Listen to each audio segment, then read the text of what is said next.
Zayin Halacha Vov. It doesn't matter whether you plant a vineyard, or if you have an orchard of 5 different trees or fruit. So these are trees that, like apple trees, orange trees, that are not vineyards, vines. Even if it's 5 different types, it's called that he made a vineyard. It doesn't refer specifically to a vineyard. As a mission of Vaz cite the Mishnah in Soita 43b. I only know about a vineyard. How do I know to add the 5 different trees? I'm learning about that which he planted. I would think even 4 or 5 fruit-bearing trees. Therefore, there's kerem, an orchard, and there's no kerem less than 5 vines, as we find in the Mishnah. In Yitzchak, and the trees that do not bear fruit are not called a vineyard. Echod anitea, vechad hamavich. It doesn't matter whether he seeds it, he plants it, or he grafts it. Here we're talking about mavich. He puts it, takes an extension of the tree and puts it into the ground and covers it with the earth. Vechad hamarkiv, or he grafts it and puts it on another tree. Avrocha, which means putting it into the earth. V'arkov, which is grafting. That's chai b'olah. It's chai b'olah because the Mishnah cites the Mishnah. It says mavich u'markiv in Soita 43a. And the Gemara, the questions from a brisa that they do not return. And the answer here it's whether it's forbidden or it's permitted. The Rambam explains. The Mishnah is talking about in a situation that is a new Isser of Allah, and he says that he goes back from the war because it's like planting a new tree. That was my Shani. He explains when there is an Isser of Allah. Like the Mishnah points out from Rashi, that the Mishnah is talking about that he had to plant something which is permitted. The Bible says that he does it in a way that those who would put it into the ground or graft do not go back when it's forbidden to eat that which is going to grow. Now the Mishnah questions why the Rambam didn't explain like Rashi, because the Gemara there questions what is the situation. If it's something that's going to be permitted to be eaten, he took a branch and within the first 3 years, and he put into the ground within the first 3 years to its planting. So therefore, there's must be talking about that he took a branch.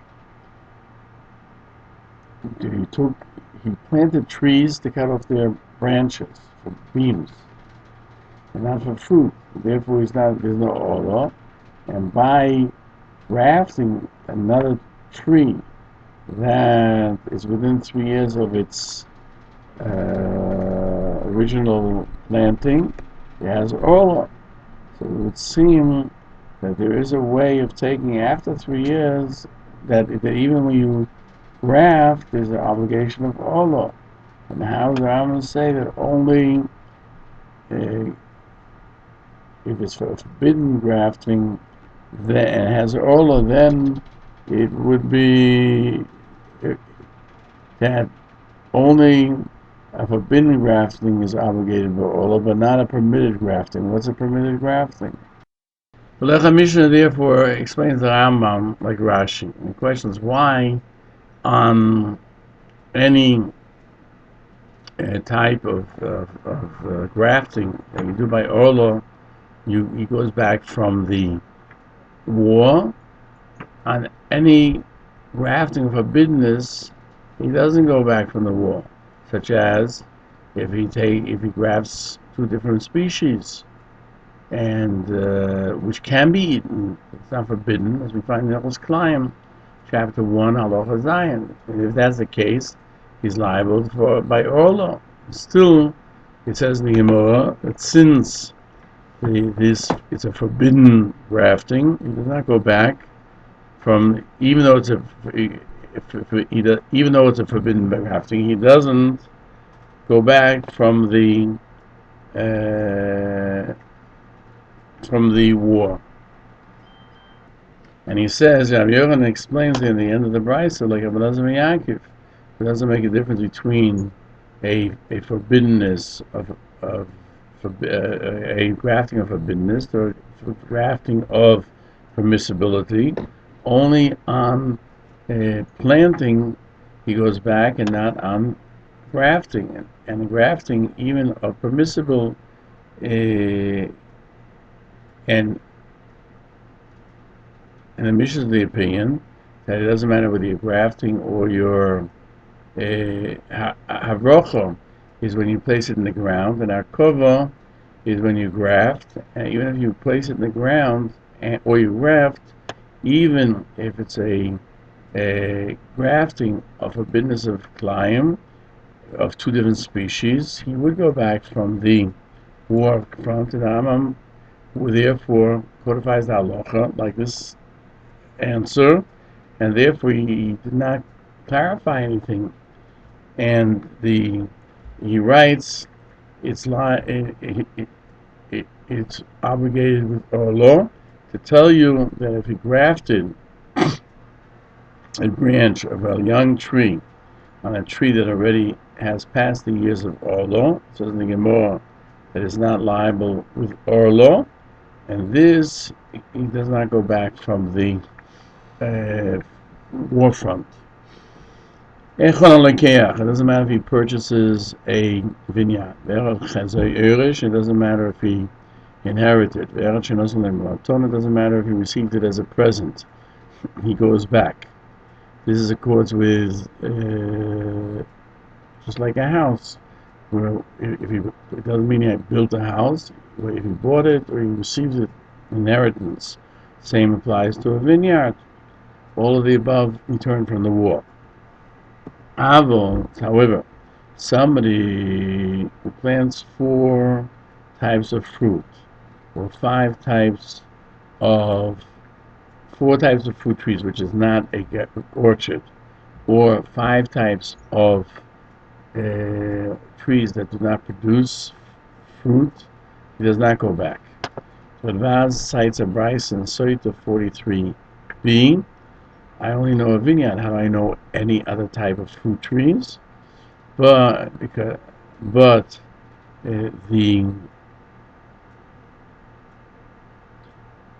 4 fruit trees or 5 trees that do not give fruit is not a kerem. It's not called an orchard.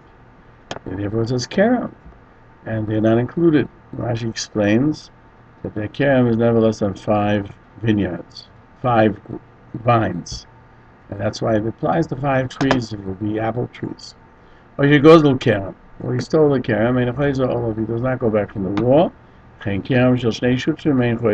So too, a vineyard of 2 partners, you don't go back because of it. Guess the Mishnah recites a brisa. Somebody steals a house, he does not go back. Rambam learned that the same would be by stealing a vineyard. What does it mean, a vineyard of 2 partners? Because the Mishnah cites a member of Rapopo. So he cites Rapopo in Soita 43b. And the question is, why doesn't he answer that? It doesn't he mention that you do not go back on a house of partners? That we should learn just like a orchard of partners, you don't go back. So too, from a house, because the Gemara learned the house from Kerem, that by a thief, if he stole it, that he doesn't go back. So they're similar. And he answers, only by a vineyard, by a orchard of partners, you don't go back, because in every vine there is a partnership in each and every one, and therefore it's not called his, because there's only one of there isn't just one partner in each one, but a house has to be divided up. This is my section, this is your section, and therefore and this portion is called his house. Furthermore, what we learned by if he steals a vineyard from stealing a house is like Rabbi Eliezer ben Yaakov, who derives lechanochoi.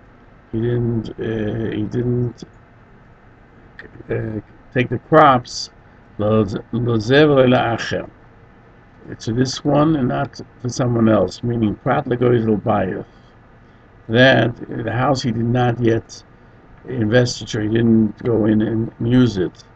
It says if you steal a house, it doesn't go to the. It's not a valid reason. And he says that he didn't utilize the vineyard yet is referring to whether he was mavrich, he extended the vines to the ground, or market, or he grafted, that he's not liable with all. He doesn't go back. And since Rabbi Yaakov goes back to eliminate from lechiloi the specific aspects of grafting, etc., and he does not say it's talking about stealing a vineyard, it would seem that he understood that just like a house that's stolen is eliminated, so too a vineyard that's stolen is eliminated, and he would not return. But the Rambam does not codify the Halacha according to him, and he does not derive orchard from house.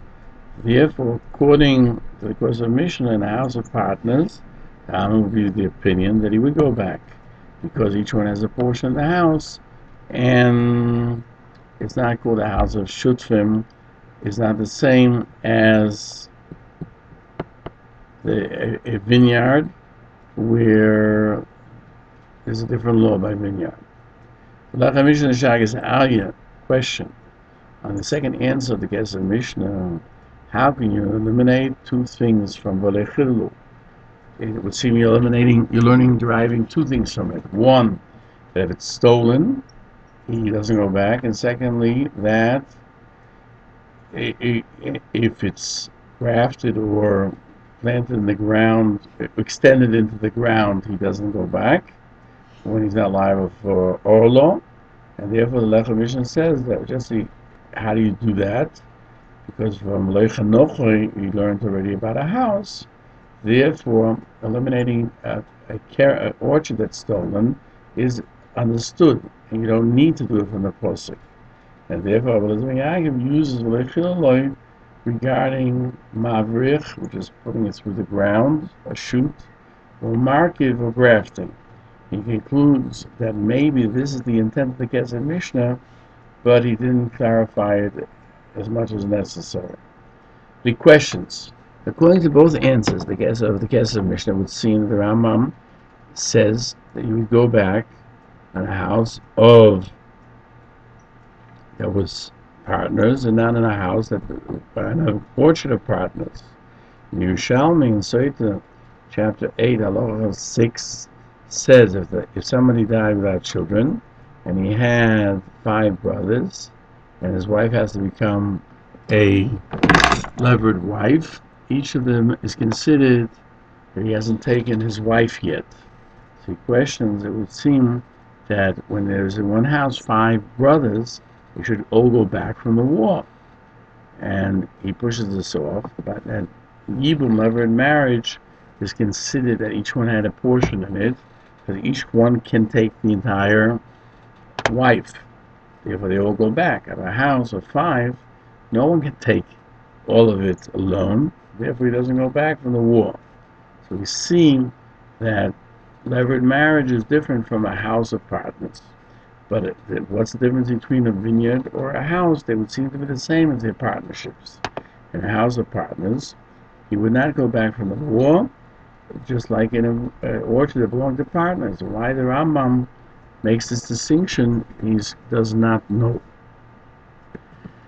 The Peirush HaGazi in Guvei Halachos explains that in the house of partners, the Rambam did not have to teach us that he did not go back, because it says in the posuk, he shall go back to his house, that specific house of his. And a partnership house is not his.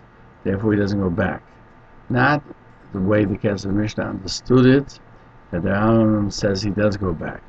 And only by a vineyard, you have to learn that he does not go back. The Gemara eliminates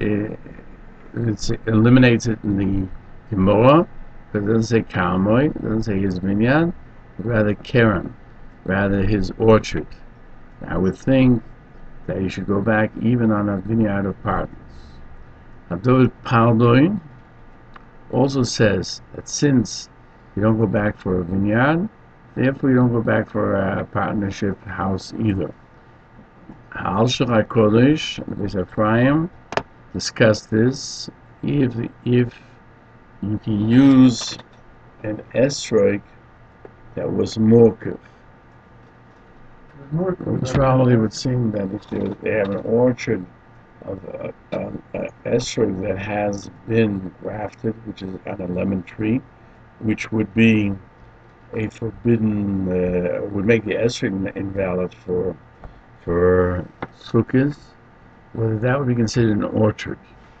5 trees that give fruit. Like a Mishnah cites Rashi, who explains in the Mishnah Sota 43a that it's considered an orchard only when you have two, by a vineyard. It's only called in a vineyard, orchard of vines when you have two plantings opposite two plantings, and the fifth one is in the middle, is like like an dice. The fifth dot is in the middle. And the Rambam, that doesn't mention this, would seem that even if you planted it with a row of 5, it would also be called an orchard.